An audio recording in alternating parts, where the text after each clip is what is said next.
उद्देश्य सर ने जो भी बताया आपको, वन मितान मतलब हम वनों के मित्र हैं। ठीक है, हमको वनों का संरक्षण कैसे करना है, साथ ही साथ हमारे पर्यावरण में जो भी क्यों जरूरी है, क्यों किया जाना चाहिए, इस पर पहले चरण में हम लोग आए। यहाँ पर नर्सरी हमने घूमा। ठीक है, अलग अलग तरीके के हम लोगों ने पेड़ पौधे देखे, उनको कैसे लगाया जाता है, क्या प्रोसेस अपनाया जाता है, इस पर भी हमने बात की, हमने देखा।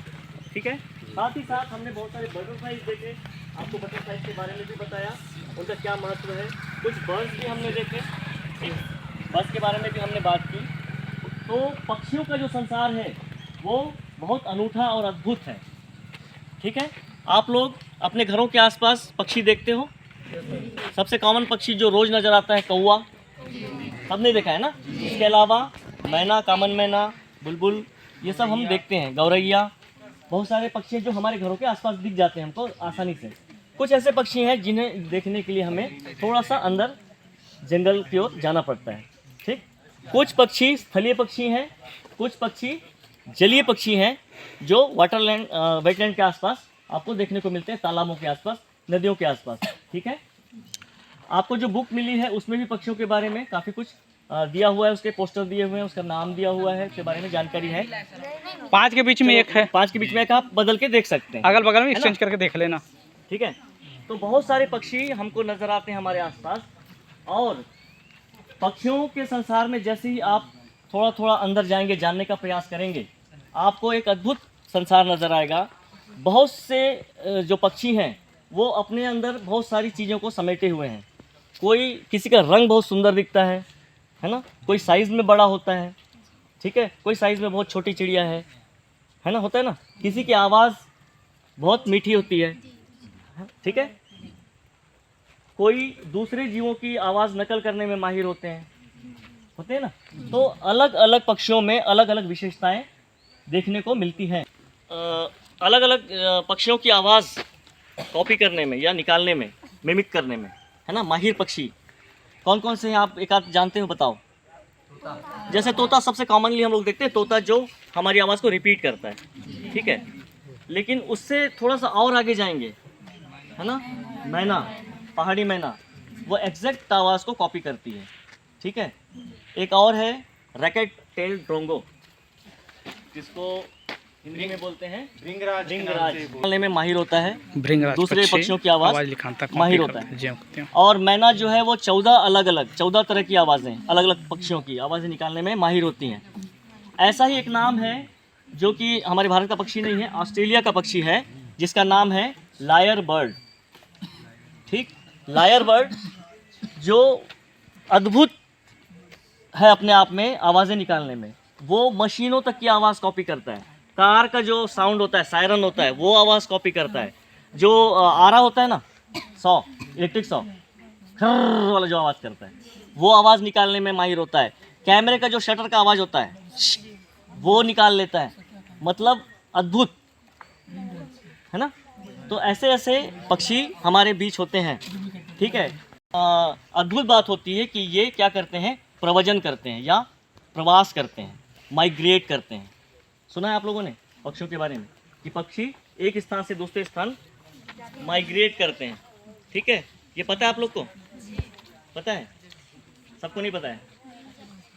हम लोग क्या करते हैं, जहाँ रहते हैं वहाँ घर बनाते हैं, वहाँ हम एक स्थान से दूसरे स्थान लंबी दूरी की यात्रा करते हैं, माइग्रेशन कहा जाता है ना।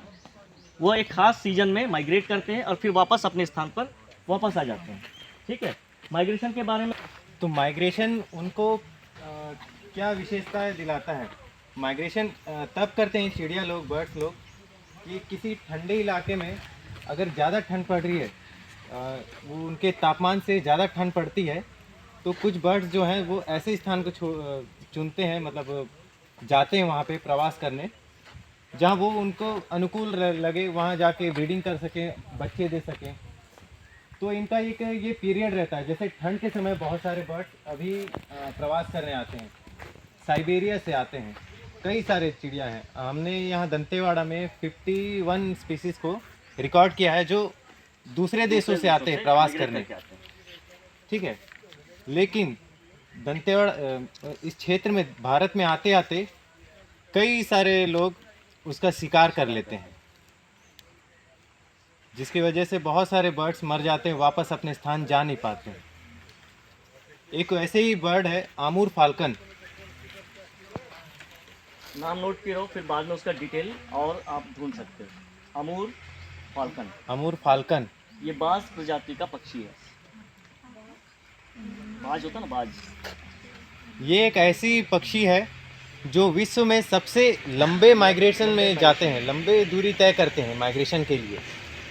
टोटल इनका होता है साइबेरिया से लेके साउथ अफ्रीका 11,000 किलोमीटर का ये सफ़र तय करते हैं और फिर 11,000 किलोमीटर वापस भी आते हैं। वन टाइम, एक टाइम में। एक सीजन में ये 22,000 किलोमीटर की यात्रा करते हैं।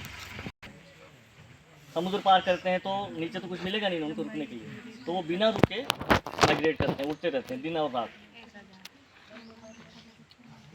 मुश्किल से एक आध बार रुकना हुआ तो वो इंडिया में एक रहता है नागालैंड। नागालैंड सब जानते हैं, ना नागालैंड, नागालैंड में पहला स्टॉपेज रहता है उनका, ठीक है। वहाँ से फिर निकलते हैं, अगर रहा तो फिर इंडिया में रुकते हैं। इंडिया के बाद फिर सीधा प्रशांत महासागर, हिंद महासागर से उड़ते हुए सीधा साउथ अफ्रीका जाते हैं। तो इनका ऐसा एक प्रवास है। हमारे यहाँ के कुछ पक्षी भी दूसरे राज्यों में जाते हैं प्रवास के लिए।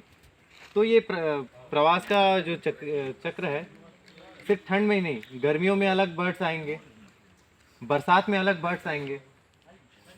तो इन सब बर्ड्स को देखने के लिए हम अलग अलग क्षेत्रों में जाते हैं, उनके वातानुकूलित क्षेत्र में हम उनको देखने जाते हैं, उनकी खूबसूरती देखने जाते हैं।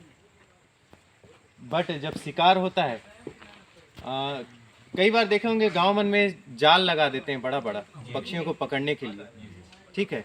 वो एक ठंड के समय ही ज़्यादा जाल लगाते हैं शायद, ठीक है ना। तो उससे क्या होता है, बर्ड्स फंस जाते हैं उस पर, लोग उसको खाने के लिए यूज़ करते हैं, ठीक है। इससे पक्षियों की कई सारी प्रजातियां ख़त्म हो चुकी हैं। जैसे एक मिट्ठू है, मिट्ठू को बहुत सारे लोग पालना पसंद करते हैं घर में, लेकिन धीरे धीरे मिट्ठू की संख्या भी ख़त्म होती जा रही है। क्यों? क्योंकि जब बच्चे होते हैं ना, लोग उसको पकड़ के घरों पे ला लेते हैं, ठीक है। इससे क्या है, उनके बढ़ने की प्रक्रिया जो है वो ख़त्म हो जाती है। ना वो पक्षी उड़ पाते हैं, ना ही अपने फैमिली को आगे बढ़ा पाते हैं।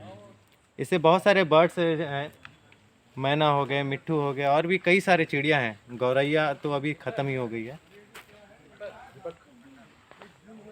बिलोंग करते हैं, अगर ऐसे नेट देखते हैं, जाल देखते हैं, तो उन सब जालों को हटाने का प्रयास करें, लोगों को समझाएं कि इससे क्या हो सकता है, कितना नुकसान हो सकता है प्रकृति को, ठीक है। फिर लेने जाएगा ना।